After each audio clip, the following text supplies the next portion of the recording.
ನಾವು ವಿಚಾರ ಮಾಡ್ತಾ ಇದ್ದೀವಿ ಕೂತಿದ್ದೆ. ಕಾಡಿನ ರಾಜ ಹುಲಿ ಅಂತ ಹೇಳ್ತಾರೆ. ಆ ಕಾಡಿನ ರಾಜ ಹುಲಿ ಅಂತ ಹೇಳಲಿಕ್ಕಾಗೇನು ಚುನಾವಣೆ ಇಲ್ಲ, ಲೋಕಸಭಾ ಚುನಾವಣೆ ಇಲ್ಲ, ವಿಧಾನಸಭಾ ಚುನಾವಣೆ ಇಲ್ಲ, ಯಾರು ವೋಟಿಂಗ್ ಮಾಡೋದಿಲ್ಲ. ಆದ್ರ ಹುಲಿಗ ಕಾಡಿನ ರಾಜ ಅಂತ ನಾವೆಲ್ಲರೂ ತಿಳ್ಕೊತೀವಿ, ಹೇಳ್ತೀವಿ. ಹಾಗೆ ಸದ್ಯಕ್ಕೆ ಬೆಳಗಾವಿಯಲ್ಲಿ ರಾಜಕೀಯ ಕ್ಷೇತ್ರದಲ್ಲಿ ಇರುವಂತ ಹುಲಿ ಈ ಕ್ಷೇತ್ರ ಶಾಸಕ ರಮೇಶ್ ಜಾರಕಿಹೊಳಿ ಅವ್ರಿಗೂ ಚುನಾವಣೆದ ಅವಶ್ಯಕತೆ ಇಲ್ಲ. ಆ ನಡವಳಿಕೆನೂ ಹೇಳ್ತೀನಿ, ಏನೇ ಮಾತಾಡೋದನ್ನ ಮಾಡಿ ತೋರಿಸೋದ. ನಾವ್ ಒಂದ್ ಕಡೆ ಮಾತಾಡ್ತಾ ಹೇಳಿ, ಗೋಕಾಕದ ಕರದಂಡ ಮತ್ತ ರಮೇಶ್ ಜಾರಕಿಹೊಳಿ ಅವ್ರ ಕರಂಟ ಎರಡೂ ಬಾಯಿ ಸಿಬಿ ಮಾಡ್ಬೇಕಾದ್ರ ಗೋಕಾಕ್ ಕರದಂಡ ತಿನ್ರಿ, ಮೈಯಾಂಡು ಸೊಕ್ಕು ಮುರ್ಸ್ಕೊಳ್ಳೋದಿದ್ರ ಅವ್ರ ಕರೆಂಟ್ ಇದೆ. ಲೋಕಸಭಾ ಚುನಾವಣೆ ಇದೆ. ಸುಭಾಷ್ ಪಾಟೀಲ್ ಅವ್ರು ಹೇಳು 19ಗೆ ಸುರೇಶ್ ಅಂಗಡಿಗೆ ಅವ್ರಿಗೆ ನೀವು 61,000 ಲೀಡ್ ಕೊಟ್ಟಿದ್ದೀರಿ. ನಮ್ಮ ಅಕ್ಕ ಮಂಗಲಾ ಅಂಗಡಿ ಅವ್ರಿಗೆ 28,000 ಲೀಡ್ ಕೊಟ್ಟಿದ್ದಾರೆ. ಈಗ ರಮೇಶ್ ಜಾರಕಿಹೊಳಿ ಅವರು ಮತ್ತು ಭಾಲ್ಚಂದ್ರ ಜಾರಕಿಹೊಳಿ ಅವರು ಇಬ್ರು ಕೂಡಿ 1.5 ಲಕ್ಷ ಲೀಡ್ ಕೊಡ್ತಾರಂತ ನನ್ನ ವಿಶ್ವಾಸ ಇದೆ. ನಿಮಗಂತೂ 100% ಇದೆ. ಮತ್ತೆ ಇಲ್ಲಿ 1.5 ಲಕ್ಷ ಆದ್ರೆ ತಿರ್ಗಾ ಕಡಿದ್ರೆ ಇವತ್ತು ಗೋಕಾಕದವರು ಆ ಗಾಡಿ ಎಷ್ಟು ಬೇಕಷ್ಟು ತಿರುಗಲಿ. ಆ ಗಾಡಿ ಗ್ಯಾರೇಜ್ದಾಗ ಹೋಗೋದಿಕ್ಕೆ ಈಗ 2 ಮಾತಿಲ್ಲ. ಅದಕ್ಕೆ ನೀವು ಎಲ್ಲರಿಗೂ ಜವಾಬ್ದಾರಿ ಇದೆ. ಎಲ್ಲರೂ ಹೇಳ್ತಾ ಇದಾರೆ ಈ ಚುನಾವಣೆ ಜಗದೀಶ್ ಶೆಟ್ಟರ್ ಸಾಹೇಬ್ರದಲ್ಲ, ಈ ಚುನಾವಣೆ ಬಿಜೆಪಿ ಕಾಂಗ್ರೆಸ್ ಅಲ್ಲ, ಧರ್ಮದ ಇದು ಅದ. ಆದ್ರೆ ನಾ ಗೋಕಾಕದಾಗ ಹೇಳೋದು ಈ ಚುನಾವಣೆ ರಮೇಶ್ ಜಾರಕಿಹೊಳಿ ಅವರ ಪ್ರತಿಷ್ಠೆ ಇದೆ. ಈ ಸಲ ನೀವೆಲ್ಲರೂ ಕೂಡ ಏನ 19 ವಿಶ್ವಾಸಕ್ಕೆ 61,000 ಕೊಟ್ಟಿದ್ದೀರಿ, 28,000 ಮಂಗಲಾ ಅಂಗಡಿ ಅಕ್ಕ ಅವ್ರು ಕೊಟ್ಟಿದ್ದೀರಿ. ಈಗ ಇಲ್ಲಿ ಗೋಕಾಕದಿಂದ 70,000ಕ್ಕಿಂತ ಜಾಸ್ತಿ ಲೀಡ್ ಕೊಟ್ಟ ನಮ್ಮ ಹುಲಿ ರಮೇಶ್ ಜಾರಕಿಹೊಳಿ ಮತ್ತೊಮ್ಮೆ ಬೆಳಗಾವಿಗೆ ಅಷ್ಟೇ ಅಲ್ಲ ಕರ್ನಾಟಕದಲ್ಲಿ ಭಾಜಪ ರಾಜಕೀಯ ಕ್ಷೇತ್ರದಲ್ಲಿ ತಂದೆ ಅಂತ ಒಂದು ವೈಯಕ್ತಿಕ ಒಂದು ಗುರಿ ಸಾಧಿಸುವಂತ ಅವ್ರಿಗೆ ಧ್ಯೇಯ ಇದೆ. ಅದಕ್ಕೆ ಶಕ್ತಿ ಕೊಡುವಂತ ಕೆಲಸ ತಾವೆಲ್ಲರೂ ಮಾಡ್ಬೇಕು. ನಾ ಇಲ್ಲಿ ಕೂತು ಮತ್ತೊಂದನ್ನು ನೋಡ್ತಾನೆ ಗೋಕಾಕದಾಗ ಬಂದಾಳೆ. ನಾವು ಬೇರೆ ಕಡೆ ಹೋದಾಗ ಬೇರೆ ಚಿತ್ರ ಇರ್ತಿದ್ವಿ, ಇಲ್ಲಿ ಬೇರೆ ಇರ್ತೈತಿ ಗೋಕಾಕದಲ್ಲಿ. ಇಲ್ಲಿ ಹಿಂದೂ ಮುಸಲ್ಮಾನ್ ಬಾಂಧವರು ಪ್ರೀತಿಲಿ ಕೂತಿನವ್ರು ಇರ್ತಾರ. ನಮ್ ಬ್ಯಾರೆ ಸಭಾದಾಗ ಸಿಗೋದಿಲ್ಲ ನಮ್ಮ ಮುಸಲ್ಮಾನ್ ಬಾಂಧವರು. ಯಾಕೆ ನಮ್ಗೆ ಸಿಟ್ಟೈತಿ ಇನ್ನೂ ನನಗೆ ಅರ್ಥ ಆಗಿಲ್ಲ. ಮುಸಲ್ಮಾನ್ ಬಾಂಧವ್ರಿಗೆ ನಂದು ಒಂದೇ ಒಂದು ಪ್ರಶ್ನೆ, 10 ವರ್ಷ ಆಯ್ತು ನರೇಂದ್ರ ಮೋದಿಜಿ ಪ್ರಧಾನಮಂತ್ರಿ ಆಗಿ, ನಿಮ್ಗೆ ಎಲ್ಲಷ್ಟು ತ್ರಾಸ ಆಗಿಲ್ಲ, ಆಗೋದು ಇಲ್ಲ. ನೀವೇ ಅಷ್ಟೇ ಮಹತ್ವದವರ, ಎಷ್ಟು ಹಿಂದೂ ಬಾಂಧವರು ಇದ್ದಾರೆ. ಆದ್ರೆ ನಮ್ದು ವಿನಂತಿ ಅಷ್ಟೇ, 70 ವರ್ಷ ಮೋಸ ಮಾಡುವಂತ ಕಾಂಗ್ರೆಸ್ ಮೇಲೆ ವಿಶ್ವಾಸ ಇಟ್ಟಿದ್ದೀರಿ, ನಮ್ಮ ಮೇಲೂ ವಿಶ್ವಾಸ ಇಟ್ಟಿದ್ದೀರಿ. ಈ ಭಾರತ ದೇಶದಲ್ಲಿ ರಾಮದು ಪೂಜೆ ಆಗ್ತೈತಿ, ರಹೀಮದಕ್ಕೂ ನಾವು ಗೌರವ ಕೊಡ್ತೀವಿ. ಒಂದ್ ಕಡೆ ನಾವು ವಿಶೇಷವಾಗಿ ಹೇಳಿದ್ದೇನೆ, ನಮ್ಮ ಹಿಂದೂ ಅವ್ರದ ದೀಪಾವಳಿ ಹಬ್ಬ, ನಿಮ್ದು ರಂಜಾನ. ರಂಜಾನ್ ಅಂದ್ರೆ RAM ZAN ಇಂಗ್ಲಿಷ್ ಅಲ್ಲಿ ಬರೀತಾರೆ. ಮತ್ತೆ ದೀಪಾವಳಿಗ DIWALI ಅಂತ ಬರೀತಾರೆ, ಕೊನೆಗೆ ALI ಬರ್ತೈತಿ. ದಿವಾಳಿದಾಗ ಅಲ್ಲಿ ಅಲಿ ಅದನು, ರಂಜಾನ್ದಾಗ ಮುಂದೆ ರಾಮ ಅದನು. ಅಲಿ ಮತ್ತು ರಾಮ ಕೂಡಿ ಈ ದೇಶ ಒಳ್ಳೆ ರೀತಿಯಿಂದ ನಡೆಸ್ಕೋಬಹುದು. ನಾನು ನಿಮಗೂ ಪ್ರಶ್ನೆ ಮಾಡ್ತೇನೆ ಇಷ್ಟೇ, ಯಾರಿಗೂ ಓಟ್ ಹಾಕೋದಂತ ಪ್ರಶ್ನೆ ಎಲ್ಲರೂ ಮಾಡ್ತಾ ಇದ್ದಾರೆ. ಅಲ್ರಿ ಸಣ್ಣ ಮಗು ಕೇಳ್ರಿ ಹೇಳ್ತೈತಿ, ಈ ದೇಶ ಸುರಕ್ಷಿತ ಉಳಿಬೇಕಾದ್ರ, ಈ ದೇಶದ ಧರ್ಮ ಸಂಸ್ಕೃತಿ ಸುರಕ್ಷಿತ ಉಳಿಬೇಕಾದ್ರ, ಈ ದೇಶಕ್ಕೆ ಇಡೀ ಜಗತ್ತಲ್ಲಿ ಗೌರವ ಕೊಡುವಂತ ಪ್ರಧಾನಮಂತ್ರಿ ನರೇಂದ್ರ ಮೋದಿ ಅವರ ಕೈ ಬಲ ಪಡಿಸಬೇಕಾದ್ರ ಈ ಬರುವಂತ ಚುನಾವಣೆಯಲ್ಲಿ ಭಾರತೀಯ ಜನತಾ ಪಾರ್ಟಿಗೆ ಓಟ್ ಹಾಕಿ ಆ ನರೇಂದ್ರ ಮೋದಿ ಅವರ ಕೈ ಬಲ ಪಡಿಸುವಂತ ಜವಾಬ್ದಾರಿ ಪ್ರತಿಯೊಬ್ಬ ಭಾರತೀಯರಿಗಿದೆ. ರಾಮ ಮಂದಿರ ಕಟ್ಟಿದ್ದು ನಾವು ಎದಿದ್ದಟ್ಟೆ ಹೇಳ್ತೀವಿ. ಕಾಂಗ್ರೆಸ್ ಅವರು ಸಾವಕಾಶ ನಮ್ಮ ಮುಸ್ಲಿಂ ಬಾಂಧವರು ಕಿವಿಯಾಗಿ ಹೇಳ್ತಾರ, ನಾವು ರಾಮ ಮಂದಿರ ಕಟ್ಟಕ್ ಕೊಟ್ಟಿಲ್ಲ, ಅವ್ರು ಕಟ್ಟಿದರು, ನಿಮ್ ಮೇಲೆ ಅನ್ಯಾಯ ಮಾಡಿದರು. ಅಯ್ಯಪ್ಪ, ಈ ಭಾರತ ದೇಶದಲ್ಲಿ ರಾಮ ಮಂದಿರ ಆಗೋದ ತಪ್ಪಲ್ಲಲ್ವಾ? ಮತ್ತೊಂದು ಸ್ವಲ್ಪ ಬಹುಶಃ ಪೇಪರ್ ಓದೋದಿಲ್ಲ, ಟಿವಿನೂ ನೋಡೋದಿಲ್ಲ. ದುಬೈನಲ್ಲಿ ಹೋಗಿ, ದುಬೈ ಇಸ್ಲಾಂ ರಾಷ್ಟ್ರ, ನಮ್ಮ ಮುಸ್ಲಿಂ ಬಾಂಧವ ರಾಷ್ಟ್ರ, ಆ ದುಬೈನಲ್ಲಿ ಹೋಗಿ ಹಿಂದೂ ಮಂದಿರ ಕಟ್ಟುವಂತ ಗಂಡಸ್ತನ ತೋರಿಸಿದಂತ ಪ್ರಧಾನಿ ನರೇಂದ್ರ ಮೋದಿ ಅಲ್ಲಿ ಮುಸ್ಲಿಂ ಬಾಂಧವರ ಮನಸ್ಸು ಗೆಲ್ಲಿಸಿ ಅಲ್ಲಿ ಹಿಂದೂ ಗುಡಿ ಕಟ್ತಾ ಇದಾರೆ. ಇಲ್ಲಿ ರಾಮ ಮಂದಿರ ಕಟ್ಟರೆ ಏನ್ ತಪ್ಪಿದೆ? ನಮ್ ನರೇಂದ್ರ ಮೋದಿಜಿ ಅವ್ರು ಹೇಳಿದಾರೆ ಮುಸಲ್ಮಾನ್ ಬಾಂಧವರಿಗೆ, ನೀವು ಮಸ್ಜಿದ್ ಕಟ್ರಿ, ನಾವು ರಾಮ ಮಂದಿರ ಕಟ್ತೀವಿ, ಇಬ್ರು ಕೂಡ ಇಲ್ಲಿ ನಾಡಿನಲ್ಲಿ ಬಾಳೆ ಮಾಡೋದಿದೆ. ನಿಮ್ಮಲ್ಲಿ ಏನಾರು ಬಂದ್ರೆ ಇಮ್ರಾನ್ ಖಾನ್ ಬರೋದಿಲ್ಲ, ನಾನು ಬರವಿದ್ದೇನೆ. ನಿಮ್ಮಲ್ಲಿ ಏನು ಬಂದ್ರೆ ಪಾಕಿಸ್ತಾನದಿಂದ ಯಾರು ಬರೋದಿಲ್ಲ, ನೀವು ಕೂಡಿ ಅನ್ನ ತಮ್ಮದಿರ ತರ ಇರೋದಿದೆ ಅಂತ ನರೇಂದ್ರ ಮೋದಿಜಿ ಅವ್ರು ಹೇಳಿದ್ದಾರೆ. ನಮ್ಮ ಹಿಂದೂ ಬಾಂಧವರಿಗೂ ಅಷ್ಟೇ ಹೇಳೋದ, ನಿಮ್ಗೆ ಪ್ರಶ್ನೆ ಇದೆ, ರಾಮ ಮಂದಿರ್ ಕಟ್ಟವ್ರು ಬೇಕಾದ್ರೆ ಬಿಜೆಪಿಗೆ ವೋಟ್ ಹಾಕ್ರಿ, ರಾಮ್ ಇಲ್ಲ ಅಂತ ಹೇಳೋರು ಕಾಂಗ್ರೆಸ್ ವೋಟ್ ಹಾಕುವಂತ ಔಲಾದ ನಾವು ಇಲ್ಲ ಅಂತ ಹೇಳುವಂತ ಅವಶ್ಯಕತೆ ಇಲ್ಲ. ರಾಮ ಹುಟ್ಟಿಲ್ಲ ಅಂತ ಹೇಳುವಂತ ಕಾಂಗ್ರೆಸ್ ಹುಟ್ಟಿಲ್ಲ, ರಾಮ ಈ ದೇಶದಾಗ ಹುಟ್ಟಿಲ್ಲ ಅಂತ ಹೇಳ್ತಾರು ಕಾಂಗ್ರೆಸ್ ಅವರ. ನಾವ್ ಹೇಳ್ತೀವಿ ರಾಮ ನಮ್ಮ ದೇವತ, ನಮ್ಮ ಪೂಜನೀಯ ಅಂತ. 500 ವರ್ಷ ದೇಶದ ಪ್ರತಿಯೊಬ್ಬ ವ್ಯಕ್ತಿ ಕನಸು ನೋಡ್ತಾ ಇದ್ದ ರಾಮ ಮಂದಿರ ಆಗ್ಬೇಕಂತ. ಆ ರಾಮ ಮಂದಿರ ಕಟ್ಟುವಂತ ಕೆಲಸ ನರೇಂದ್ರ ಮೋದಿಜಿ ಅವರು ಮಾಡಿದ್ದಾರೆ. ಆ ರಾಮ ಮಂದಿರ ಕಟ್ಟಿದ ನರೇಂದ್ರ ಮೋದಿ ಬೇಕು, ಏನು ರಾಮ ಹುಟ್ಟಿಲ್ಲ ಅಂತ ಹೇಳುವಂತ ಕಾಂಗ್ರೆಸ್ ಅವ್ರು ಬೇಕು, ಅದ್ರ ತೀರ್ಮಾನ ಮಾಡುವಂತ ಜವಾಬ್ದಾರಿ ನಿಮ್ಗೆ ಇದೆಯಲ್ಲ. ಅಷ್ಟೇ ಅಲ್ಲ, ಯುಕ್ರೇನ್ ಯುದ್ಧ ಆಯ್ತು, ಯುಕ್ರೇನ್ ಮತ್ತು ರಷ್ಯಾದ. ಆ ಯುಕ್ರೇನ್ ದೇಶದಲ್ಲಿ ಭಾರತದಿಂದ ಕಲೀಲಿಕ್ಕೆ ಹೋಗಿದಂತ 20,000 ಮಕ್ಕಳಲ್ಲಿ ಕಲಿತಾ ಇದ್ರು. ಯುದ್ಧ ಪ್ರಾರಂಭ ಆಯ್ತು. ಇಬ್ರು ರಾಷ್ಟ್ರೀಯ ಅಧ್ಯಕ್ಷರ, ರಷ್ಯಾ ಅಧ್ಯಕ್ಷನು ಮತ್ತೆ ನಮ್ಮ ಯುಕ್ರೇನ್ ಅಧ್ಯಕ್ಷ ಇಬ್ರು ಹಠವಾದಿ. ಅಮೆರಿಕ ಅಂತಿದ್ದು ನಾ ಏನು ಹೇಳೋದಿಲ್ಲ, ಜಪಾನ್ದವ್ರು ಅಂತ ನಾವೇನು ಮಾತಾಡೋದಿಲ್ಲ, ಬೇರೆ ದೇಶದವ್ರು ಯಾರು ಮಾತಾಡ್ಲಿಕ್ಕೆ ತಯಾರಿಲ್ಲ. ನಮ್ಮ ನರೇಂದ್ರ ಮೋದಿಜಿ ಒಬ್ರು ಒಂದು ಫೋನ್ ಮಾಡ್ತಾರೆ ಯುಕ್ರೇನ್ ಅಧ್ಯಕ್ಷರಿಗೆ ಮತ್ತು ರಷ್ಯಾ ಅಧ್ಯಕ್ಷರಿಗೆ, ನನ್ನ ಭಾರತ ದೇಶದ 20,000 ಮಕ್ಕಳು ನಿಮ್ಮ ದೇಶದಲ್ಲಿ ಕಲಿತಾ ಇದ್ದಾರೆ, ನೀವು ಯುದ್ಧ ಮಾಡೋದು ಸರಿಯಲ್ಲ, ಆದ್ರೆ ನಿಮ್ದಾದ ಪ್ರಶ್ನೆ, ಯುದ್ಧ ಮಾಡೋದು ಇದನ್ನು ಇಲ್ಲ ನಿಮಗ್ ಬಿಡ್ತೀವಿ. ಆದ್ರೆ ನನ್ನ ದೇಶದ 20,000 ಮಕ್ಕಳಿಗೆ ನನ್ನ ದೇಶಕ್ಕೆ ಕರ್ಕೊಂಡು ಹೋಗ್ತಾ ಇದ್ದೀನಿ, 6 ತಾಸು ನೀವು ಯುದ್ಧ ಬಂದಿಡಬೇಕು.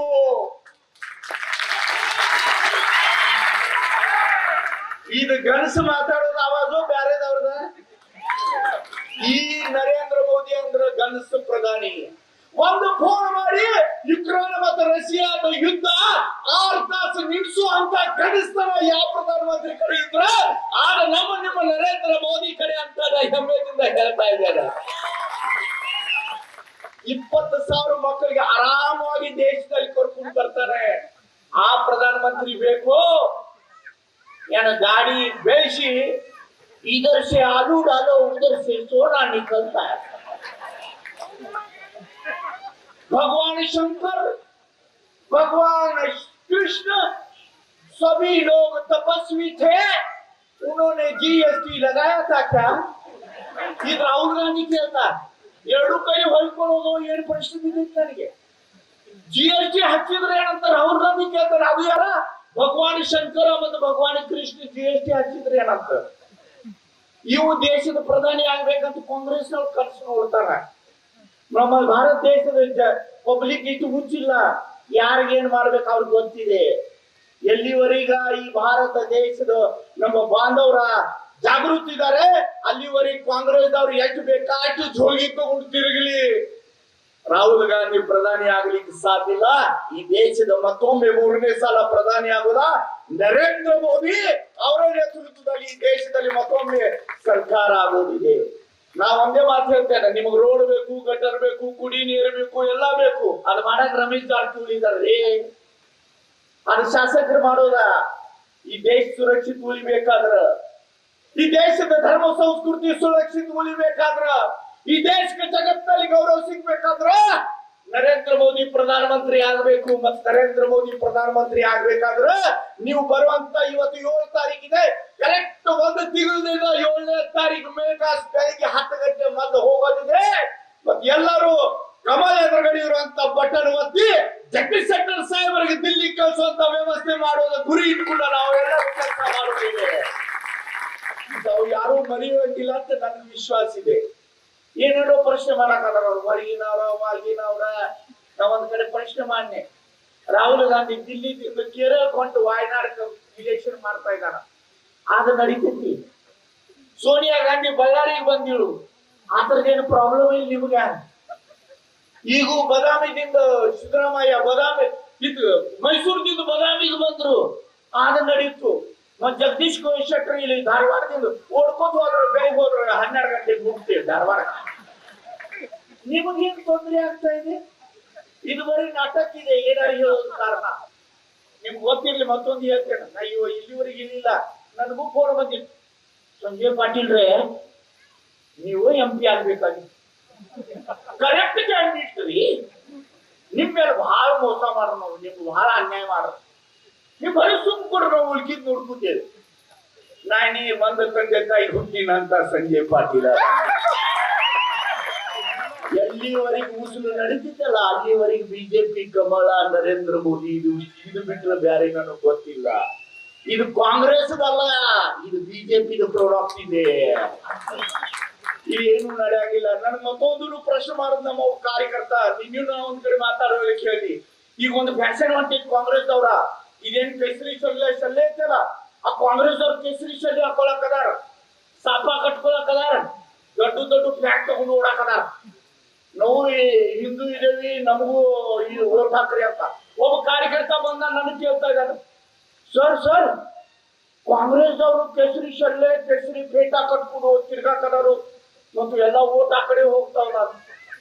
ನಾನು ಒಂದು ಹಿಂದಿದಲ್ಲಿ ಗಾದೆ ಮಾತು ಇದೆ ಅಣ್ಣ, शेर की खाल पहनने से गिदड़ शेर नहीं बनता, शेर की खाल पहनने से गिदड़ शेर नहीं बनता, केसरी शाल ओढ़ने से कोई कांग्रेस वाला बीजेपी वाला नहीं बनता. ನೀವು ಎಷ್ಟು ಬೇಕಷ್ಟಲ್ಲೇ ಓಡ್ರಿ, ಏನ್ ಮಾಡೋದು, ಬಿಜೆಪಿ ಹಿಂದೂ ಧರ್ಮ ಹಿಂದೂ ಸಂಸ್ಕೃತಿ ಉಳಿಸೋ ಜೊತೆಗ ಮುಸಲ್ಮಾನಿಗೆ ಗೌರವ ಕೊಟ್ಟ ಈ ದೇಶ ಉಳಿಸುವಂತ ಕೆಲಸ ನರೇಂದ್ರ ಮೋದಿ ಮಾಡ್ತಾ ಇದ್ದಾರೆ. ಆ ನರೇಂದ್ರ ಮೋದಿ ಕೈ ಬಲ ಪಡಿಸುವಂತ ಕೆಲಸ ಭಾರತೀಯ ಜನತಾ ಪಾರ್ಟಿ ಕಾರ್ಯಕರ್ತರು ಮಾಡ್ತಾ ಇದ್ದಾರೆ. ನಿಮ್ಗೆ ಒಂದೇ ನನಗೆ ಹೇಳುವುದಿದೆ, 23 ವರ್ಷ ಆಯ್ತು ನರೇಂದ್ರ ಮೋದಿ ಅವರು ದೇಶದ ಪ್ರಧಾನಿಯಾಗಿ. 23 ವರ್ಷದಲ್ಲಿ 13 ವರ್ಷ ಗುಜರಾತದ ಮುಖ್ಯಮಂತ್ರಿ, 10 ವರ್ಷ ಈ ದೇಶದ ಪ್ರಧಾನಮಂತ್ರಿ. 23 ವರ್ಷದಲ್ಲಿ ಒಂದು ದಿವಸನು ರಜೆ ಇಲ್ಲ, ಸುಟ್ಟಿ ಇಲ್ಲ, ಒಂದ್ ದಿವಸನು ಮನ್ಯಾಗ ಕೂತಿಲ್ಲ. ನಾವು ರೈತರ ಸೋಮವಾರ ಹೊಲಕ್ ಹೋಗೋದಿಲ್ಲ, ಅಪಾಸಗಳು ಬಂದ್ರೆ ಮನ್ಯಾಗ ಕೂಡ್ತೇವ್. ಯಾವಾಗ ನೌಕರಿ ಮಾಡ್ತಿದ್ರೆ ಸಂಡೇ ನನಗೆ ಸುಟ್ಟಿ ಬೇಕು, ನನ್ ಹೆಂಡತಿ ಬಗಲ್ತಾವ್, ನಾ ಪಿಕ್ಚರ್ ಹೋಗೋವಿದ್ದೇನೆ, ನಾ ಹೊಲಕ್ ಹೋಗೋವಿದ್ದೇನೆ, ನನ್ನ ಮಾವನ ಮನೆಗೆ ಹೋಗೋವಿದ್ದೇನೆ, ನನಗೆ ರಜೆ ಬೇಕು. ಆದ್ರೆ ಈ ದೇಶದ ಪ್ರಧಾನಿ ನರೇಂದ್ರ ಮೋದಿ ಒಂದು ದಿವಸ ರಜೆ ತಗೋತಾ ಇಲ್ಲ. 24 ತಾಸು 4 ತಾಸದಲ್ಲಿ 18 ತಾಸು ಕೆಲಸ ಮಾಡಿ ದೇಶ ಸಲ ಕೆಲಸ ಮಾಡುವಂತ ಪ್ರಧಾನಿ ನರೇಂದ್ರ ಮೋದಿ. ಮತ್ತೊಂದು ಮಾತನ್ನ ಹೇಳ್ತೇನೆ, ನನಗೆ ಹಿಡುವ ಸ್ವಲ್ಪ ಮಳಿ ಜೋರಾದ ನೆಗಡಿ ಚಾಲು ಆತ, ಸ್ವಲ್ಪ ಬಿಸಿಲು ಬಂದ್ರೆ AC ಹಚ್ಚಿದುನ ನಮಗ್ ಕೆಮ್ಮ ನೆಗಡಿ ಜ್ವರ ಬಂದಿಲ್ಲ ಅದು ಒಬ್ಬ ವ್ಯಕ್ತಿ ಸಿಗೋದಿಲ್ಲ. ಇಲ್ಲಿ ಕೂತಿದ್ದೇವಲ್ಲ, ಒಬ್ರು ಹೇಳು ನನ್ಗೆ ಯಾವಾಗ ಜ್ವರ ಬಂದಿಲ್ಲ, ನನ್ಗೆ ಯಾವಾಗ ಕೆಮ್ಮು ಬಂದಿಲ್ಲ, ನನ್ಗೆ ಯಾವಾಗ ನೆಗಡಿ ಬಂದಿಲ್ಲ ಅಂತ. ನಮ್ಗೆಲ್ಲರಿಗೆ ಅದು ಸ್ವಾಭಾವಿಕ. ಆದ್ರೆ ನಾನೇ 20-30 ವರ್ಷ ನೋಡ್ತಾ ಇದ್ದೇನೆ, ನರೇಂದ್ರ ಮೋದಿಗೆ ಜ್ವರ ಬಂದಿದ್ದು ನೋಡಿಲ್ಲ, ನೆಗಡಿ ಬಂದಿದ್ದು ನೋಡಿಲ್ಲ, ಕೆಮ್ಮು ಬಂದಿದ್ದು ನೋಡಿಲ್ಲ. ಇದು ಯಾಕೆ ಹೇಳ್ತಾ ಇದ್ದಾರೆ ಅಂದ್ರೆ, ದೇವ್ರನ್ನ ಆಶೀರ್ವಾದ ತಗೊಂಡು ಬಂದಿರಂತ ಒಬ್ಬ ವ್ಯಕ್ತಿ ದೇಶದ ಪ್ರಧಾನಿಯಾಗಿದ್ದಾರೆ. ಈ ದೇಶ ಉಳಿಸಕ, ಈ ದೇಶ ಬೆಳೆಸಕ, ಈ ದೇಶ ಜನರ ಪರವಾಗಿ ಮತ್ತೊಂದು ಮಾತನ್ನ ಎಲ್ಲ ಕಡೆ ಹೇಳ್ತಾ ಇದ್ದೀನಿ, ಯಾರು ತಪ್ಪು ಭಾವಿಸಬಾರ್ದು. ನನಗೆ ಹಿಡಿದ ನನ್ಗೆ ಅನಿಸ್ತೈತಿ, ನಾ 2 ಸಲ ಇದ್ದೀನಿ, ನನ್ನ ಮಗ MLA ಆಗ್ಬೇಕಂತ. ನಾ ಇವಾಗ ಸುಭಾಷ್ ಪಾಟೀಲ್ MLA ಆಗ್ಬೇಕಂತ ಚಿಂತನೆ ಮಾಡುದಿಲ್ಲ, ನನ್ನ ಮಗ MLA ಆಗ್ಬೇಕು. ಪ್ರಧಾನಮಂತ್ರಿ ಮಾಡೋದಿದೆ, ಲಾಲು ಪ್ರಸಾದ್ ತೇಜಸ್ವಿ ಯಾದವ್ ತನ್ನ ಮಗಗ ಮುಖ್ಯಮಂತ್ರಿ ಮಾಡೋದಿದೆ. ಇಲ್ಲೇ ಬಾಜು ಮಹಾರಾಷ್ಟ್ರ ಇದ್ದಲ್ಲ, ಅಲ್ಲಿ ಉದ್ಧವ್ ಠಾಕ್ರೆಗೆ ತನ್ನ ಮಗ ಆದಿತ್ಯ ಠಾಕ್ರೆಗೆ ಮುಖ್ಯಮಂತ್ರಿ ಮಾಡೋದಿದೆ. ಅಂದ್ರೆ ಎಲ್ಲರೂ ತನ್ನ ಮಕ್ಕಳು ಚಿಂತನೆ ಮಾಡಕದಾರ. ನಾನ್ ನಿಮಗ್ ಪ್ರಶ್ನೆ ಮಾಡ್ತೇನೆ, ನರೇಂದ್ರ ಮೋದಿಗೆ ಮಕ್ಕಳು ಇಲ್ಲ, ಹೆಂಡತಿನೂ ಇಲ್ಲ, ಏನೂ ಇಲ್ಲ, ಯಾರ್ದು ಚಿಂತನೆ ಮಾಡ್ತಾರೆ? ನಿಮ್ದು ಚಿಂತನೆ ಮಾಡ್ತಾ ಇದ್ದಾರೆ. ಭಾರತ ದೇಶದ ಜನರದ್ದು ಚಿಂತನೆ ಮಾಡುವಂತ ಪ್ರಧಾನಿ, ಹೆಂಡತಿ ಮಕ್ಕಳ ಸಂಸಾರ, ಹೊಲ ಮನಿ ಬಗಾಡಿ ಏನು ಅವಶ್ಯಕತೆ ಇಲ್ಲಿ ಮನುಷ್ಯಗ. ಬರೀ ನನ್ನ ದೇಶ ಜನರ ಸಲಗ ಒಳ್ಳೆ ಮಾಡುವಂತ ಭಾವನೆ ಇಟ್ಕೊಂಡು ಕೆಲಸ ಮಾಡುವಂತ ನರೇಂದ್ರ ಮೋದಿ ಪ್ರಧಾನಿ ಆಗ್ಬೇಕು. ಏನು ರಾಹುಲ್ ಗಾಂಧಿ ಮತ್ತೊಬ್ರು ಮಾತಾಡ್ರು, ಜಗದೀಶ್ ಶೆಟ್ಟರ್ ಸಾಹೇಬ್ರು ಹೊರಗಿನ ಬಂದವರು, ಅವ್ರಿಗೆ ಯಾಕೆ ಇದು ಮಾಡ್ತೀರ? ನಮ್ಮ ಮಂಗಲಾ ಕಮ್ಮನಿಗಳು ಒಂದ್ ಕಡೆ ಹೇಳಿದ್ರು, ನೀವು ಜಗದೀಶ್ ಶೆಟ್ಟರ್ ಸಾಹೇಬ್ರಿಗೆ ಸಂಸದರು ಮಾಡಾಕಿಲ್ಲ ಅಂತಂದ್ರಿ, ಅವ್ರಿಗೆಲ್ಲ ತಪ್ಪಾಗಿ ಬರೀ ಹೊರಗಿನವ್ರ ಅಂತ ಹೇಳಿ ಸುಳ್ಳು ಮಾತಾಡಕದಾರ ಅವ್ರ. ಅದು ಅವ್ರಿಗೆ ತಪ್ಪಾಗಿ ಎಲ್ಲರೇ ನೀವು ತಪ್ಪು ಮಾಡ್ರ.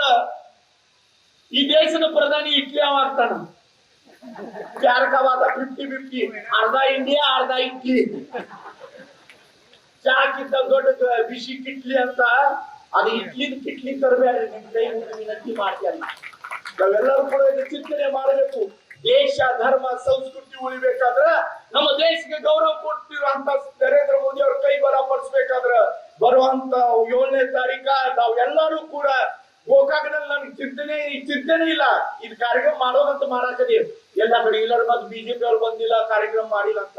ಇಲ್ಲಿ ರಮೇಶ್ ಜಾರಕಿಹೊಳಿ ಇದಾರೆ. ಇಲ್ಲಿ ಏನು ಅವ್ರು ಒಂದು ಏನಾರು ಮಾಡ್ರು ಮನ್ಸ ಅದ ಬಹುಶಃ ಮತ್ತೆ ದೇವರು ಚೇಂಜ್ ಮಾಡ್ತಿರ್ಬೋದು ಹೊರ ಕೊಟ್ರೆ. ಇಲ್ಲಿ ಚೇಂಜ್ ಆಗಂಗಿಲ್ಲ ಗಾಡಿ. ಒಮ್ಮೆ ಮಾತಾಡಿದ್ರೆ ಮುಗಿತದ. ನಾವ್ ಮಾಡಾವ ಅಂದ್ರೆ ಮಾಡಾವ.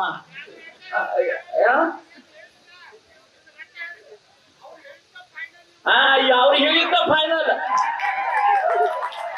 ರಮೇಶ್ ಜಾರಕಿಹೊಳಿ ಹೇಳಿದ್ದ ಫೈನಲ್ ಆಗ್ತದೆ. ಪ್ರಾರಂಭದಲ್ಲಿ ಹೇಳಿದೆ ನನ್ನ.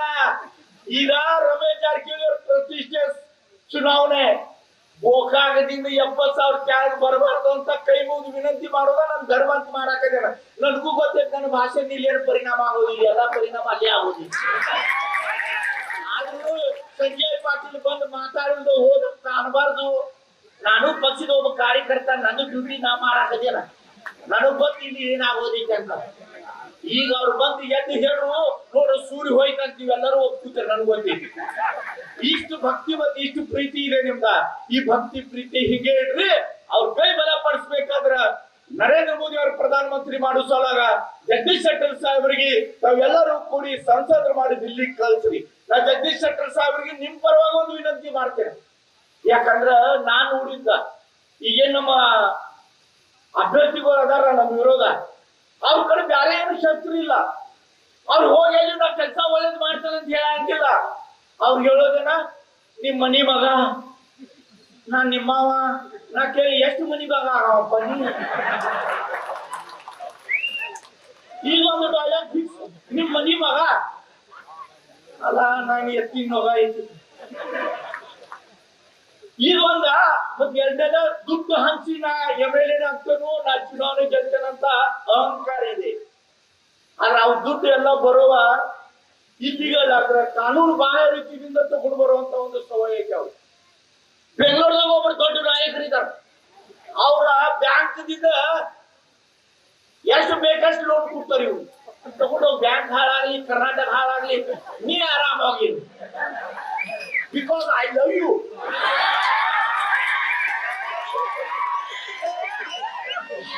ನೀ ಆರಾಮಾಗಿರ್ಬೇಕು. ನೀನು ಮುಖದಲ್ಲಿ ಇರುವಂತ ಲವ್ ನೋಡಿ ನಂದು ಗಾಡಿ ಮುಂದೆ ಓಡ್ದೆ. ನೀವ್ ಏನು ಬೇಕಲ್ಲಿ ಹೇಳು, ಕೊಡ್ತೇನ. ಹಂಗೆ ಬ್ಯಾಂಕ್ದಿಂದ ದುಡ್ಡು ಕೊಡಾಕಂದ್ರ ಹೈಗೇ ಇಲ್ಲ. ನಾ ಜಗದೀಶ್ ಶೆಟ್ಟರ್ ಸಾಹೇಬ್ರು ವಿನಂತಿ ಮಾಡೋದ, ಈ ಬ್ಯಾಂಕ್ನವ್ರು ಏನ್ ಕಾನೂನು ಬಿಟ್ಟು ಕೆಲಸ ಮಾಡ್ತಾ ಇದಾರಲ್ಲ, ಅದಕ್ಕೆ ಸ್ವಲ್ಪ CBI ಎನ್ಕ್ವೈರಿ ಹಾಕಿ ಇಂಥ ಕೆಲ್ಸಗಳು ನಿಂದ್ಬೇಕಂತ ನಾಳೆ ಪ್ರಯತ್ನ ಮಾಡ್ಬೇಕಂತ ವಿನಂತಿ ಮಾಡ್ತಾ ಇದ್ದೇನೆ. ಮತ್ತೆ ಬ್ಯಾಂಕ್ನವರು ಯಾರು ಆಧಾರ ಮಾಡ್ತಾರಲ್ಲ ಈ ಬೆಳಗಾವಿ ಜಿಲ್ಲೆದಾಗ, ನನ್ ಗೊತ್ತಿಗೆ MLA ಎಲೆಕ್ಷನ್ ನಡೀತಿತ್ತು, ಇವು ನಡೀತಿದ್ದ. ಅವ್ರ ದುಡ್ಡು ಇಡೋಂಗಿಲ್ಲ, ಏನೈತಿ ಬಂದ್ ಗೊತ್ತಾಗಂಗಿಲ್ಲ. ಅದ್ ಏನ್ ಹೇಳ್ತಿದ್ರು ನಮ್ Basavanagouda Patil dash dash dash ಅಂತ ಡ್ಯಾಶಿದ ಇನ್ನೂ ಉತ್ತರ ಸಿಕ್ಕಿಲ್ಲ. ಆತರ ಅವ್ರಿಗೆಲ್ಲರೂ ಹೂ ಅಂತಾರ. ನಾವೆಲ್ಲ ಕಾಗದ ಪಟ್ಟು ನಮ್ಮ ರೈತರ ಒಂದ್ 2 ಲಕ್ಷ ರೂಪಾಯಿ ಲೋನ್ ಕೇಳಿದ್ರು ಬೇಸಿರಂಗಿಲ್ಲ. ಇವ್ರು 100 ಕೋಟಿ ಸಿಕ್ತೈತಿ. ಇಂಥ ಹಂಗಾದ ಲಿಪಿ ಹಣ್ಣಿ ಇವ್ರ ಕಡೆ ಐತೆ ಅಂತ ಆಳು ನಿಂದಬೇಕು ಅಂದ್ರೆ ಅದು ಇಂಥ ಕೆಟ್ಟ ಘಟನೆಗಳು ನಡೆಯಕ ಸಾಧ್ಯ ಇಲ್ಲ. ಅದು ಇಲ್ಲಿ ಗೋಕಾಕ ಕಾರ್ಬಾವಿ ನಡೆಯಂಗಿಲ್ಲ. ಅದು ನಡೆದ್ರೆ ಸ್ವಲ್ಪ ಬ್ಯಾರೆ ಕಡೆ ನಡಿಬಹುದು. ಅದು ನಿಮ್ಸೋಂತ ಕೆಲಸ ಜಗದೀಶ್ ಶೆಟ್ಟರ್ ಸಾಹೇಬ್ರ ನಾಳೆ ಸಂಸದರಾಗ್ಬೇಕು ಮಾಡ್ಬೇಕಂತ ನಾನು ವಿನಂತಿ ಮಾಡ್ತಾ ಇದ್ದೀನಿ.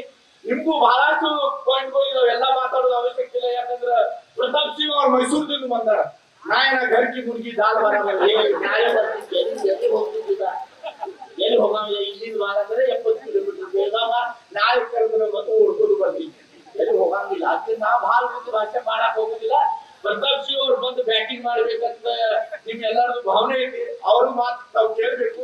ನಿಮ್ ಕೈ ಮುಗಿದು ವಿನಂತಿ ಇಷ್ಟ ಮಾಡೋದ, ಒಬ್ಬ ಒಳ್ಳೆ ಪ್ರಧಾನಿ ರಾಮ ಮಂದಿರ ಕಟ್ಟುವುದಕ್ಕ 13 ದಿವಸ ಉಪವಾಸ ಇಟ್ಟ ರಾಮ ಭಗವಾನ್ ಪ್ರತಿಷ್ಠೆ ಮಾಡುವಂತ ಧರ್ಮಗ ಬೆಲೆ ಕೊಡುವಂತ ಪ್ರಧಾನಿ ನರೇಂದ್ರ ಮೋದಿ ಅವರು ಕೈ ಬಲ ಪಡಿಸುವಂತ ಕರ್ತವ್ಯ ಧರ್ಮ ನಿಮ್ದ ಎಲ್ಲರಿಗೂ ಇದೆ. ನಾವೆಲ್ಲರೂ ಮಾಡ್ತೀರಂತ ವಿಶ್ವಾಸ ಇಟ್ಟ ಎಲ್ಲರೂ ಸೇರಿ ಬರುವಂತ 7ನೇ ತಾರೀಕ ರಮೇಶ್ ಜಾರಕಿಹೊಳಿ ಅವರ ಕನ್ಸಲ್ಟೆನ್ಸ್ ಮಾಡೋದಿದೆ. ನರೇಂದ್ರ ಮೋದಿ ಮತ್ತೊಮ್ಮೆ ಪ್ರಧಾನಮಂತ್ರಿ ಮಾಡೋದಿದೆ. ಈ ದೇಶದಲ್ಲಿರುವಂತ ಧರ್ಮ ಸಂಸ್ಕೃತಿ ಉಳಿಸೋದಿದೆ. ಅಕ್ಕ ನಮಗೇನ, ನಾವು ಈ ದೇಶ ಸ್ವತಂತ್ರ ನಾವು ಯಾರು ಹುಟ್ಟಿಲ್ಲ, ನಾವು ಈ ದೇಶ ಏನು ಕೊಟ್ಟಿಲ್ಲ. ಈ ದೇಶದೊಳಗೆ ನಮ್ಗೆ ಏನು ಕಾಂಟ್ರಿಬ್ಯೂಷನ್ ಇಲ್ಲ. ಎಷ್ಟೋ ಜನ ಪ್ರಾಣ ಕೊಟ್ಟ ಈ ದೇಶಕ್ಕೆ ಸ್ವತಂತ್ರ ಕೊಟ್ಟಿದ್ದಾರೆ. ನಾವು ದೇಶ ಏನು ಕೊಟ್ಟಿಲ್ಲ. ಆದ್ರೆ ಈ ದೇಶದ ಸಂವಿಧಾನ ಬಂದಿರಂತ ಡಾಕ್ಟರ್ ಬಾಬಾ ಸಾಹೇಬ್ ಅಂಬೇಡ್ಕರ್ ಅವರ ನಮಗೊಂದು ಫ್ರೀಡಮ್ ಒಂದು ಏನು ಕೊಟ್ಟಿದ್ದಾರೆ ಅಂದ್ರೆ ಇದೆ, ಈ ದೇಶದ ರಕ್ಷಣೆ ಮಾಡುವಂತ ನರೇಂದ್ರ ಮೋದಿ ಅವ್ರಿಗೆ ಹಾಕೋದಿದೆ. ಆ ಓಟ್ ಅಲ್ಲಿ ಉಪಯೋಗ ಮಾಡೋಣ ಅಂತ ಒಂದು ಸಂಕಲ್ಪ ಮಾಡೋಣ. ಜಗದೀಶ್ ಶೆಟ್ಟರ್ ಸಾಹೇಬರಿಗೆ ದಿಲ್ಲಿ ಕಳ್ಸೋಣ. ಇಷ್ಟ ವಿನಂತಿ ಮಾಡಿ ನೀವೆಲ್ಲರಿಗೂ ಮನಸ್ಸಿ ನನ್ನ ಮಾತು ಮುಗಿಸ್ತಾ ಇದ್ದೇನೆ. ಧನ್ಯವಾದ. ನ್ಯೂಸ್ ಫಸ್ಟ್ ನಿರ್ಭೀತಿಯಿಂದ ನಿಮ್ಮ ಪರವಾಗಿ.